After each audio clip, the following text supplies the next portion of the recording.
तालिबान के साथ न केवल बातचीत शुरू की है, 2023 के बजट में अफगानिस्तान के लिए 200 करोड़ रुपए की सहायता की भी घोषणा की है। लगातार जो आतंकी हमले हुए हैं, जनवरी 2023 बम धमाकों की 2 अलग अलग घटनाओं में घंगरी गांव में आतंकी हमलों में 6 लोगों की मौत हुई थी। यह बमों की योजना कश्मीरी पंडितों के नरसंहार के प्रयास के लिए बनाई गई थी। अगस्त 2022 दरहल इलाके के परगल गांव में आत्मघाती हमला हुआ था, जिस लगाम आतंकी हमलों पर नहीं लगी, लगाम लगी है आपकी और मेरी जुबान पर कि आतंकी हमलों पर चर्चा होनी बंद हो। आज 7 दिन हो गए हैं प्रधानमंत्री मोदी जी, उनका कोई मंत्री, भले वो रक्षा मंत्री हो, विदेश मंत्री हो, गृह मंत्री हो, कोई भी पिछले 7 दिन पुंछ आतंकी हमले पर एक शब्द इनमें से किसी के मुंह से नहीं निकला। यह खामोशी बहुत कुछ बताती है। यह खामोशी बताती है कि इस सरकार की प्राथमिकताएं क्या हैं। यह खामोशी यह भी बताती है कि पिछले 8-9 साल से बार बार हमें और आपको ये बोला जाता है कि आतंकी हमले नहीं होते अब मोदी जी के आने के बाद। दरअसल सच्चाई ये है कि आतंकी हमले न केवल हो रहे हैं, हमारे सैन्य ठिकानों पर हो रहे हैं, हमारे जवानों पर हो रहे हैं। हां, फर्क बस इतना है कि आतंकी हमलों पर चर्चा होनी बंद हो गई। लगाम आतंकी हमलों पर नहीं लगी, लगाम लगी है आपकी और मेरी जुबान पर, लगाम लगी है चर्चा पर, लगाम लगी है कि इस पर कोई बातचीत न हो, सरकार को कोई कटघरे में मत खड़ा करे, कोई इस पर डिबेट्स नहीं हो प्राइम टाइम पे। ये एक फर्क जरूर हमने पिछले 8-9 सालों में देखा है। हवलदार मनदीप सिंह, लांस नायक कुलवंत सिंह, लांस नायक देबाशीष, सिपाही हरकिशन सिंह, सिपाही सेवक सिंह, इन सब का बलिदान 7 दिन पहले भाटा धुरियान जंगल क्षेत्र जो जम्मू कश्मीर के पुंछ जिले में पड़ता है, वहां आतंकियों ने घात लगाकर हमला बोला और जो बुलेट्स इस्तेमाल की गई वो बुलेट्स ऐसी हैं जो स्टील की बनी हुई हैं और वो ट्रक की बॉडी पर एकदम उसको भेद देती हैं, उसके अंदर चली जाती हैं। कल जैश ए मोहम्मद के प्रतिबंधित आतंकवादी समूह पीपल्स एंटी फासिस्ट फ्रंट ने सेना के ट्रक पर जो हमला हुआ, उसकी बॉडी कैमरा द्वारा जो शूटिंग की गई थी, वो तस्वीर सोशल मीडिया पर कल जारी की गई। पीएएफएफ के प्रवक्ता तनवीर अहमद राठेर ने वायरल तस्वीरों के साथ एक टेक्स्ट भी लिखा जिसमें दावा किया कि ट्रक के चालक को गोलियों की पहले राउंड्स में ही खत्म कर दिया था, मार दिया गया था। अगस्त 2021 में अमेरिका के अफगानिस्तान छोड़ने के बाद नेटो द्वारा इस्तेमाल की जाने वाली अत्याधुनिक पेनिट्रेटिव एंड रिकोशेटिंग स्टील कोर गोलियां ये तालिबान से लश्कर तैयबा और जैश ए मोहम्मद जैसे आतंकवादी संगठनों के पास पहुंची। ये विश्व स्तरीय रिपोर्ट्स हैं इसके विषय में कि कैसे बख्तरबंद ढाल को ये भेद देती हैं और ये गोलियां अफगानिस्तान युद्ध के दौरान नेटो ने इस्तेमाल की थी। अफगानिस्तान युद्ध खत्म हुआ, तालिबान अब अफगानिस्तान पे काबिज है और ये हथियार जो उस वक्त वहां इस्तेमाल होते थे, अब वो इस तरह के संगठनों के पास आ गए हैं। बड़ी गंभीर रिपोर्ट है ये। एक special inspector general for Afghanistan cigar की नवीनतम रिपोर्ट 28 फरवरी को आई थी, जिसमें वो कहते हैं कि तालिबान अपने राजस्व प्रवाह को बढ़ाने के लिए पकड़े गए हथियारों और उपकरणों के एक हिस्से को बेच सकता है। और वो अब आपको सामने दिख रहा है कि कैसे वो सामान बिक रहा है, हथियार बिक रहे हैं, बुलेट्स बिक रही हैं और वो कहां इस्तेमाल हो रही हैं? हमारे जवानों के खिलाफ, हमारे सैन्य ठिकानों के खिलाफ लगातार उपयोग में लाई जा रही हैं। न्यूयॉर्क टाइम्स के अनुसार अमेरिका निर्मित पिस्तौल, राइफल, ग्रेनेड, दूरबीन, नाइट विजन गॉगल्स सहित अमेरिका निर्मित उपकरण अफगान बंदूक डीलर्स के पास पहुंच चुके हैं और वहां से वो बिक रहे हैं ऐसे आतंकी संगठनों के पास।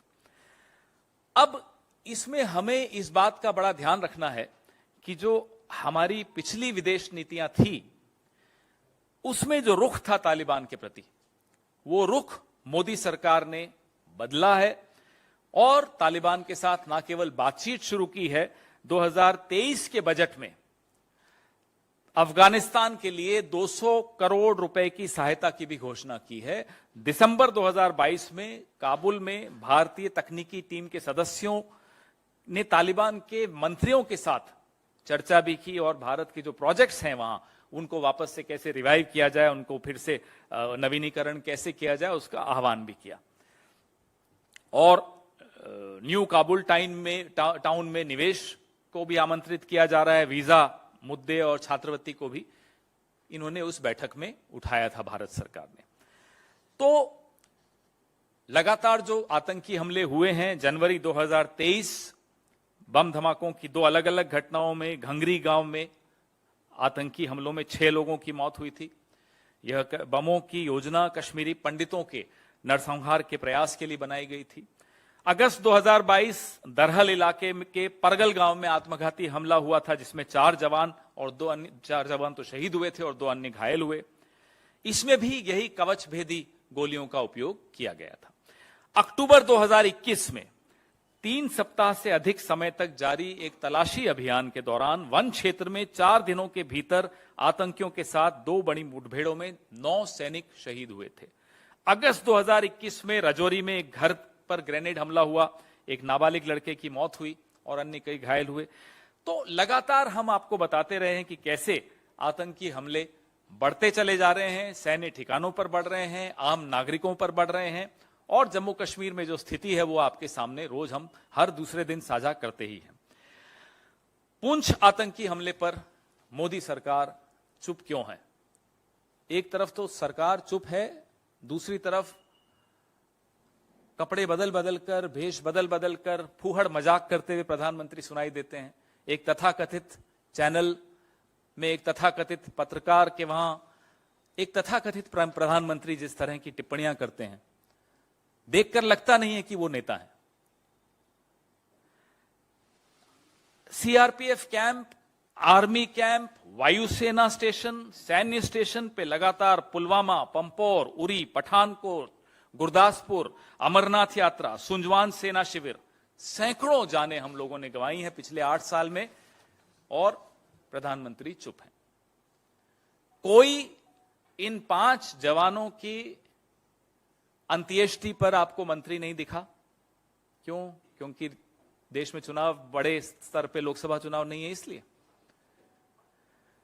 यह देखते हुए कि पुंछ का तालिबान से सीधा सीधा संबंध है, क्या मोदी सरकार के लिए तालिबान के साथ अपनी कूटनीतिक पहल और जुड़ाव करना उचित है? क्या ये सही है कि अभी ये कूटनीतिक संबंध हमारे देश के तालिबान के साथ बने? क्या ये सवाल तालिबान से उठाए जाएंगे? क्या यह सच नहीं है कि मोदी सरकार ने हमारी राष्ट्रीय सुरक्षा को खतरे में डाल दिया है, जिसमें कि जम्मू कश्मीर में 1249 आतंकी हमले हुए हैं, जिसमें 350 नागरिक मारे गए और 569 जवान शहीद हुए हैं। 1249 terror attacks in just Jammu and Kashmir alone, in which 350 civilians lost their lives and 569 Jawans were martyred. This is the story of the no-nonsense, no-tolerance towards terror policy of Mr. Narendra Modi. ये कहानी, ये दास्तान इस सरकार की आतंक विरोधी नीतियों की है, तथाकथित आतंक विरोधी नीतियों की। लगातार आतंकी हमले हो रहे हैं। दुनिया ने कई बार पहले देखा है हमारी सेना की पराक्रम को। वो 1967 का युद्ध हो, 71 का युद्ध हो, 99 का कारगिल युद्ध हो, जब आमने सामने की लड़ाई होती है तो हमारे जवान किसी के सामने घुटने नहीं टेकते, आगे वाले को घुटने टेकने पड़ते हैं। लेकिन पीठ पीछे हमला हो, इंटेलिजेंस फेलियर से हमला हो, तो बताइए जवान क्या करेगा? और इंटेलिजेंस एजेंसीज में कोई कमी नहीं है, एक से एक आला अफसर, एक से एक काबिल अफसर हमारी इंटेलिजेंस एजेंसीज में बैठा है। लेकिन जब सरकार की प्राथमिकता है कि ये जो आप मेरे सामने बैठे पत्रकारों के मोबाइल में घुसकर इंटेलिजेंस गैदर करनी हो, या हम जैसे लोगों के मोबाइल में घुसकर इंटेलिजेंस गैदर करनी हो, तो जाहिर सी बात है कि आपकी प्राथमिकता राजनीतिक प्रतिद्वंदियों के खिलाफ अपनी इंटेलिजेंस एजेंसीज को इस्तेमाल करने की है, ना कि आतंकियों के खिलाफ करने की। कुछ महीनों के अंतराल के बाद बार बार यह घटना होती है, लेकिन एक अजीब सी सन्नाटेदार चुप्पी सरकार की यहां से सुनाई देती है। उल्टा यह होता है कि इस देश की आदत, हम लोग जो बचपन से किताबें पढ़ते थे उसमें एक नारा सुना था कि तुम मुझे खून दो मैं तुम्हें आजादी दूंगा। आज जो हमारे तथाकथित नेता बने हुए हैं बोले तुम चुप रहो मैं तुम्हें इनाम दूंगा, मैं तुम्हें गवर्नरी दूंगा। और जो जिसको चुप कराने की कोशिश कर रहे थे आज वो बोल रहा है, उसकी भी बातों का आप जवाब नहीं दे पा रहे हो। तो हम अपने सवाल पूछ चुके हैं और हम उम्मीद करते हैं कि प्रधानमंत्री हम सबकी जासूसी छोड़कर सुरक्षा बलों को हमारे खिलाफ इस्तेमाल करने की बजाय आतंकियों के खिलाफ इस्तेमाल करेंगे और चुप्पी तोड़ेंगे। पुंछ पर चुप्पी तोड़ेंगे, पुलवामा पर सत्यपाल मलिक जी द्वारा कुछ खुलासे किए गए हैं उस पर भी चुप्पी तोड़ेंगे।